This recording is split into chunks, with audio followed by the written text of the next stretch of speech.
भक्त कितने प्रकार के होते आदरणीय गुरुदेव, भगवान के भक्त गण कितने प्रकार के होते हैं और उनमें क्या अंतर होता है? अनन्य भक्ति से भक्त को प्रभु मिलते हैं और भक्तों के विशेष रूप से दो वर्ग होते हैं, एक सकामी और दूसरे निष्कामी। वेद ज्ञानी हैं, देवों की उपासना करने वाले हैं, ये सकामी भक्त होते हैं, और कर्मयोगी हैं, वो निष्कामी भक्त होते हैं। तो देवोपासक भक्त कौन होते? जो अपनी मनोकामना की पूर्ति के लिए ये इष्ट देवताओं की उपासना करते हैं और उनकी उपासना से, उनकी कहना चाहिए पूजा से देवता प्रसन्न होकर उनको फल देते हैं। लेकिन देवोपासना भी वाकई में भगवान की उपासना है, क्यों देवों को भी भगवान से ही शक्ति मिलती है और भगवान देवों के माध्यम से मनुष्य तक अपनी कृपा भेजा करते। जी, देवोपासक भक्त की गति क्या होती है? देवोपासक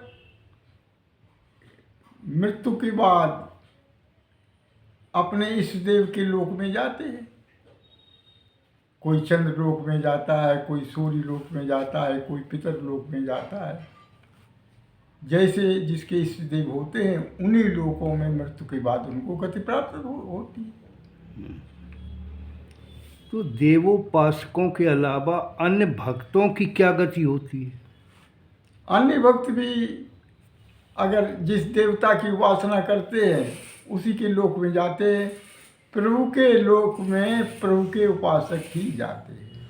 जो भगवान की उपासना करता है वो ब्रह्मलोक में जाता है। जी, तो परमात्मा की उपासना की विशेषता क्या होती है? परमात्मा की विशेषता ये होती है कि भगवान चिंतामणि है। अपने साधक का योगक्षेम अपने ऊपर लेता है, उसकी मुक्ति का रास्ता स्वयं प्रशस्त करता है और मुक्ति के मार्ग में आई हुई बाधाओं का अनायास ही निरसन करता है।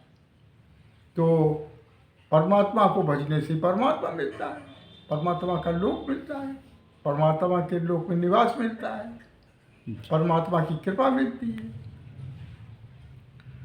तो समर्पण का क्या भाव होना चाहिए? समर्पण का भाव अन्य प्रेम होना चाहिए और अनन्य भाव होना चाहिए। सब समर्पण करते वक्त इंसान को या भक्त को संपूर्ण भावों से समर्पण करना चाहिए, सर्वभावेन समर्पण होना चाहिए। बहुत बहुत अति उत्तम। साधुवाद, साधुवाद।